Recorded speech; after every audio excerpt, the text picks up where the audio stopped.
Voilà, donc nous sommes toujours le 23 décembre 2022 et je continue mes pérégrinations à travers politique là cette fois-ci. Je voulais commenter un petit peu ça, le libéralisme comme fin de l'histoire. Au-delà des nuances, on s'aperçoit que l'ensemble des idéologues de la pensée néolibérale contemporaine présente avant tout une défense et une illustration du capitalisme, érigé en religion universelle et unique, dans la mesure où le système politico-économique libéral ne bride plus sa liberté et sa créativité, mais bien au contraire lui permet de les exalter en conjuguant réussite économique et démocratie politique. L'homme pourrait enfin se réaliser pleinement. On atteindrait ainsi à la fin de l'histoire que prophétise Francis Fukuyama en 1989, avec le triomphe total et définitif du meilleur système possible qui poserait le point final de l'évolution historique de l'humanité. Voilà, je peux même m'arrêter là et commencer la critique de cette chose. Voilà. Alors, cette fin de l'histoire, le libéralisme ne peut pas la concrétiser en réalité. Elle peut être qu'universellement composée. Donc composée de toutes les grandes valeurs du socialisme, toutes les grandes valeurs du marxisme, toutes les grandes valeurs de la spiritualité, toutes les grandes valeurs et les meilleures, expurgées en somme de tout ce qui est négatif et qui est on pourrait dire anti-humanité, anti-évolution de l'humanité. Donc, alors évidemment, vous savez, c'est en lien avec la théorie que je défends, donc selon laquelle l'humanité est destinée à atteindre son ultime perfection. Alors nous y allons, tranquillement. Tranquillement n'est pas le terme, évidemment. On y va tant bien que mal, de façon inconsciente, donc de façon dangereuse, de façon antagoniste aussi, parfois bienveillante, parfois malveillante, etc., etc. Mais on se rapproche de cette finalité universelle. C'est le but de l'humanité, le but inconscient qu'elle n'a pas encore déchiffré, mais qu'inconsciemment elle réalise. Et on voit qu'on n'est pas très loin en fait de cette... Pas très loin en siècles, il faut encore quelques siècles, mais quand on voit le chemin parcouru par l'humanité depuis qu'elle s'est désolidarisée des autres primates pour accomplir quelque chose de particulier, curieusement, on va... Voilà, alors il est assez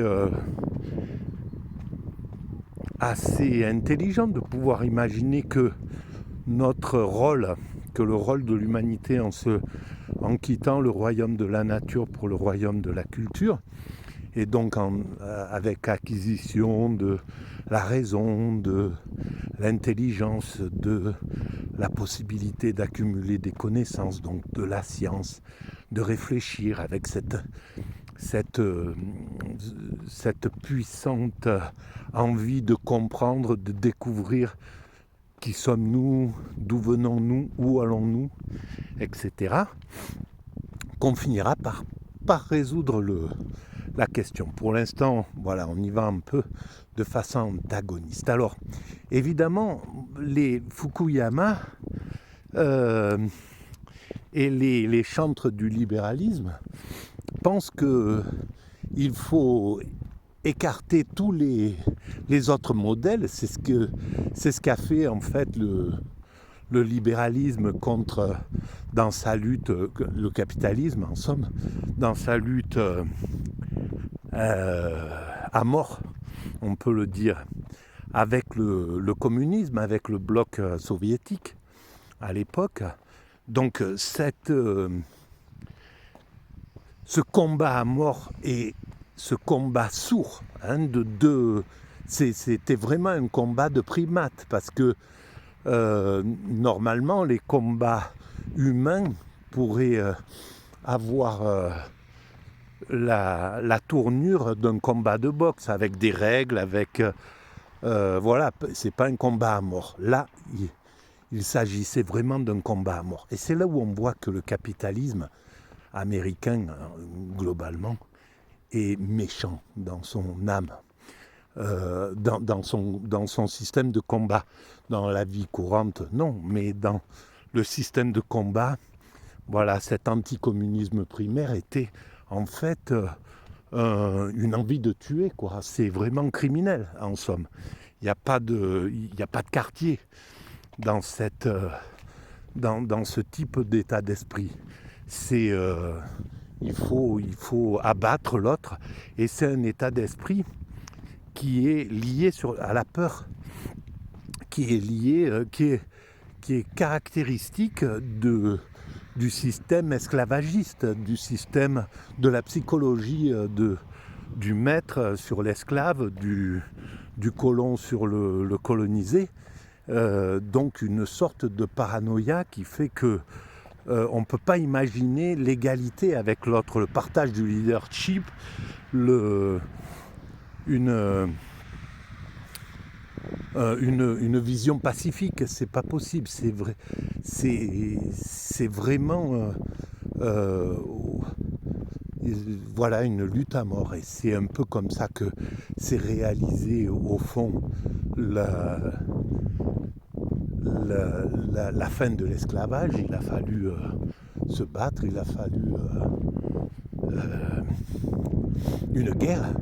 C'est comme ça que les colonisations occidentales se sont réalisées. Il a fallu des guerres.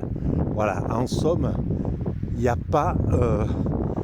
dans cet état d'esprit, on n'a pas encore élevé la conscience, l'humanité, l'Occident n'a pas encore élevé sa conscience à la possibilité du partage, de la fraternité, alors qu'elle est basée sur ces valeurs liées au christianisme, voilà, aux grandes théories religieuses. Bon, bref, en tout cas, pourquoi le capitalisme ne fera pas la fin de l'histoire, ne marquera pas la finalité de l'histoire et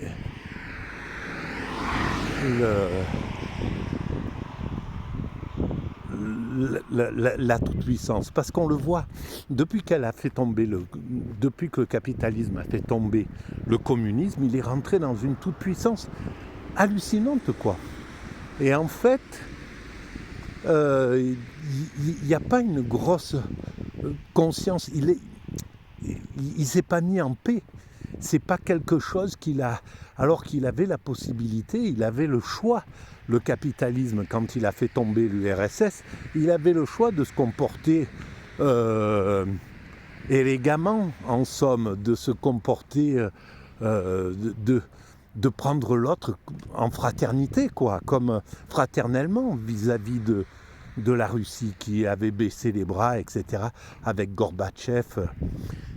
Et en fait, c'était impossible. Et pourtant, Gorbatchev est venu avec des idées généreuses, avec de la fraternité, avec une envie vraiment de passer à autre chose, quoi, tranquillement. Et je pense que les Chinois, c'était la même chose. Et finalement, l'Amérique est incapable de cet état d'esprit. Et donc, il n'y a pas de raison que ça puisse se modifier. On peut toujours rêver, que cet état d'esprit évolue, mais quand on écoute, quand on voit le côté un peu primitif de cet état d'esprit, on ne peut pas vraiment imaginer qu'il y ait un changement. Donc, c'est pas la voie. Le libéralisme, non seulement c'est pas le capitalisme, disons-le, hein, non seulement c'est pas la voie, et maintenant on en est de plus en plus conscient avec les ravages qu'il peut faire quand il est dans un marché sourd et un consumérisme absolu et voilà, les 40 dernières années de néolibéralisme là nous montrent à quel point voilà, il n'est pas conscient, quoi. C'est pas un système conscient, c'est un système d'ivrogne, un système de dépendant au marché, de dépendant à la domination, de dépendant au pouvoir, à l'argent, à la prédation. Voilà, il est à la suractivité. Il utilise le spirituel, mais juste en sport de combat. Il n'est pas du tout spirituel, donc il n'y a pas du tout. C'est juste utilisé pour partir en croisade, quoi. C'est pas, ça a pas, il n'a pas des valeurs spirituelles profondes. Et donc il y a 60 ou 70% du monde, de l'humanité, qui est spirituel et qui a droit au chapitre et qui ne se laissera plus, qui n'est plus du tout d'accord avec ce genre de choses. Donc c'est plus le libéralisme qui peut tracer la route seul.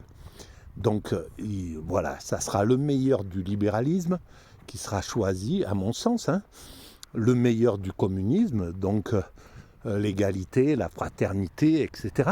Le meilleur de la spiritualité, le meilleur de tous les systèmes. Et écarter tout ce qui est négatif dans le système. Là, actuellement, du libéralisme, on est obligé d'écarter le côté destructeur, le côté toxicomane, le côté injuste, le côté qui ne se soucie pas du tout des plus faibles, le côté comme ça qui manque totalement d'empathie, qui n'a voilà, le côté élitiste, le côté dominant, voilà, tous ces côtés-là du libéralisme devront être écartés au profit du côté fraternel, du socialisme, du côté entraide, du côté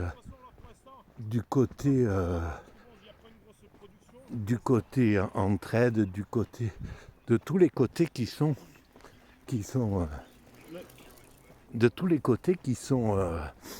négatifs. Et pareil pour le côté socialiste, le côté communiste, il devra écarter le côté injuste, le côté dictatorial, le côté manque de liberté, le côté etc. Toute sa partie négative, le côté dictature du prolétariat, le côté voilà, tout ce qui n'est pas universalisable. Et en fait, on sait très bien ce que c'est que l'universalité. On sait très bien ce qui est bon au niveau de l'universalité. Ce qui est important dans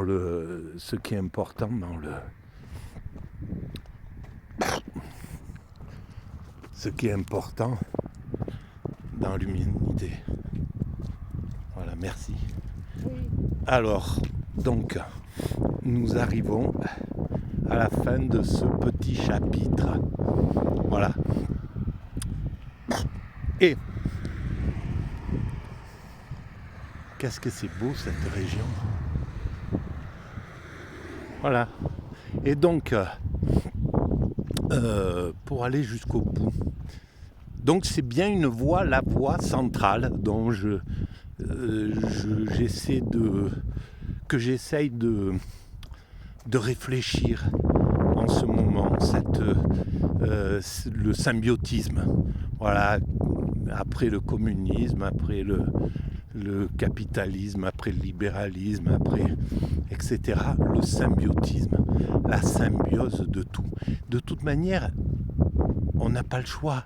On est destiné à travailler tous ensemble pour cette humanité, à amener cette humanité ensemble vers la finalité.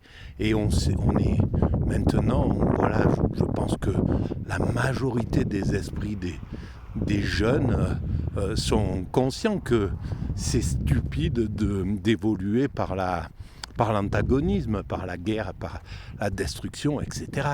Donc c'est quelque chose qu'on nous impose encore, les vieux esprits nous imposent encore ce modèle-là, parce qu'ils sont encore sur ces modèles des années 80, 90, des années 60, ils sont encore là, ceux qui ont participé à imposer le Vietnam, les guerres au Moyen-Orient, etc. Donc c'est encore eux qui sont à la manœuvre. Mais voilà, ils ont ce temps est révolu. C'est un peu la queue de la comète. Et ça a toujours été comme ça, la fin d'un cycle, mais du temps à se réformer.